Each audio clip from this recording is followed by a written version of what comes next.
আয়োজকদেরকে ধন্যবাদ, দিন প্রিয় ইসলাম প্রিয় সবাইকে ধন্যবাদ। শুকরিয়া জ্ঞাপন করছি যে অন্যার মোকাবেলার জন্য আমরা সোচ্চার এখনো আছি। যতদিন পর্যন্ত মোমেন মুসলমানরা অন্যায়ের প্রতিবাদ করবে ততদিন পর্যন্ত গোটা দুনিয়ার থেকে ইসলাম মুসলমানকে ধ্বংস করার ক্ষমতা কেউ রাখবে না, ধ্বংস করতে পারবে না। কিন্তু যখন আমাদের মধ্যে প্রতিবাদ বন্ধ হয়ে যাবে, ইসলাম ধ্বংস হয়ে যাবে। যাই হোক, হিজবুত তাওহীদ কি ও কেন, এদের বিরুদ্ধে আমরা কেন সম্মেলন ডেকেছি, কেন এসেছি, বক্তাগণ এতক্ষণ পর্যন্ত বক্তব্য দিয়েছেন, নিশ্চয়ই আপনারা উপলব্ধি করতে পেরেছেন। আমি মনে করি এই সম্মেলনের দুইটা দিক, হয়তো হিজবুত তাওহীদ জিরো হবে অথবা হিরো হবে, হয়তোবা জিরো হবে অথবা হিরো হবে। যদি সম্মেলন থেকে কোনো রেজাল্ট আমরা অর্জন করতে না পারি, তাহলে এই সম্মেলন মনে করবেন পুরা হিজবুত তাওহীদের পক্ষে চলে গেছে, সে ফেমাস হয়ে যাবে। আন্তর্জাতিক ইসলামের দুশ্মনেরা তাকে লুপে নিবে, তাকে ইসলামের বিরুদ্ধে কাজে লাগাবে, ইসলামের বিরুদ্ধে যত প্রকার ষড়যন্ত্র আছে তার মাধ্যমে করাবে। যদি এই সম্মেলন তার বিরুদ্ধে কোনো অ্যাকশনে যেতে না পারি, তাহলে গোটা সম্মেলনটা হিজবুত তাওহীদের পক্ষে, এটা আগে মাথার মধ্যে নিতে হবে। আর যদি হিজবুত তাওহীদের বিরুদ্ধে কোনো অ্যাকশনে যেতে পারি, হিজবুত তাওহীদকে বন্ধ করতে পারি, ওর মুখোশ উন্মোচন করতে পারি, সরকারকে মেসেজ দিতে পারি যে অবশ্যই হিজবুত তাওহীদকে বন্ধ করতে হবে, নয়তো এই জনগণকে কোনো অবস্থাতেই থামিয়ে রাখা যাবে না, তাহলে হিজবুত তাওহীদ জিরো হবে। আমি মনে করি আমাদের ওলামায়ে কেরামরা বাতিলের বিরুদ্ধে বারবার আন্দোলন করেছে, কিন্তু সাকসেসের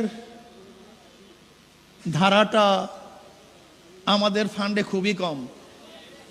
কাদিয়ানীদের বিরুদ্ধে দীর্ঘদিন পর্যন্ত আন্দোলন করেছি, কিন্তু নিষিদ্ধ করতে পারি নাই। বাতিলদের বিরুদ্ধে বিভিন্ন সময় আন্দোলন করেছি, কিন্তু এখনো বন্ধ করতে পারি নাই। কবর পূজারী, মাজার পূজারীর বিরুদ্ধে হাজারো আন্দোলন করেছি, কিন্তু এখনো বন্ধ। এর কারণটা কি একজন চিন্তা করেছেন? এখানে যেই লোক আসি, এই লোকেরা আজকে স্টেজে যে ওলামায়ে কেরাম আছেন এবং আমরা যারা উপস্থিত আছি, আমরা সরকারের কাছে কোনো দাবি করবো আর সরকার মানবে না, এটা হতে পারে না, এটা বাংলাদেশে হতে পারে না। তার মানে আমরা দাবি উপস্থাপন করতে পারি না, দাবি আদায় করতে পারি না।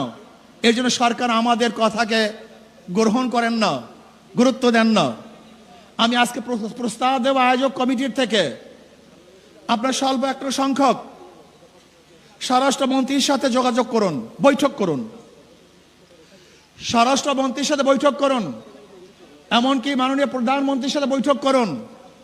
হিজবুত তাওহীদকে আমরা কেন বন্ধ করতে চাই এটা তাদেরকে বলেন, বুঝান। যদি আপনারা তাদেরকে বুঝান, আমি মনে করি অবশ্যই বুঝতে বাধ্য হবে। যদি তারা সোজা আঙ্গুলে না বুঝে, তারা বাঁকা করে আঙ্গুল তাদেরকে বুঝাবো ইনশাআল্লাহ। আমরা আগে বুঝান তাদেরকে, তারা বুঝতে বাধ্য হবে যে তাদের বিরুদ্ধে আমাদের কোনো শত্রুতা নাই, তারা ইসলামের দুশ্মন, আমাদেরও দুশ্মন। ইসলামের যারা বন্ধু হবে তারা আমাদের বন্ধু হবে। এই জন্য আমি প্রস্তাব করব স্বরাষ্ট্রমন্ত্রীর সাথে একটা বৈঠক করা হোক, অথবা প্রাইম মিনিস্টারের সাথে বৈঠক করা হোক। এরপরেও যদি সরকার এই ওলামায়ে কেরামের, তাওহীদি জনতার কথাকে গুরুত্ব না দেয়, তাহলে সরকারকে কিভাবে গুরুত্ব দিতে হয় সেই ব্যবস্থা আমরা গ্রহণ করবো ইনশাআল্লাহ।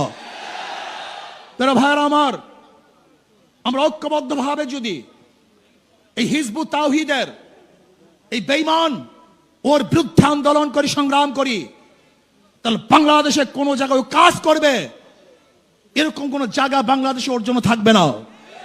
সমস্ত জায়গা বন্ধ করা হবে, ওর প্রদর্শনা বন্ধ করা হবে, ওর কাজ বন্ধ করে ইনশাআল্লাহ হকের দাওয়াত গোটা বাংলাদেশে আমরা ছড়িয়ে দেব।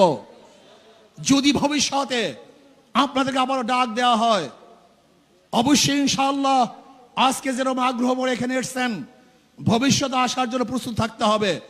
শুধু হিজবুত তাওহীদ না, বাংলাদেশে যত ভণ্ড আছে, সাহাবা বিদ্বেষী আছে, নবী বিদ্বেষী আছে, ইসলাম বিদ্বেষী আছে, ওলামায়ে দেওবন্দকে যারা পছন্দ করে না, ওলামায়ে দেওবন্দের বিরুদ্ধে যারা কটূক্তিমূলক কথা বলে, যারা আল্লাহ আল্লাহ রসুলের বিরুদ্ধে কথা বলে, ইসলামকে ধ্বংস করার চক্রান্ত করে, বাংলাদেশের সমস্ত মানুষ ঐক্যবদ্ধভাবে তাদের বিরুদ্ধে লড়াই করবে, আন্দোলন করবে ইনশাআল্লাহ।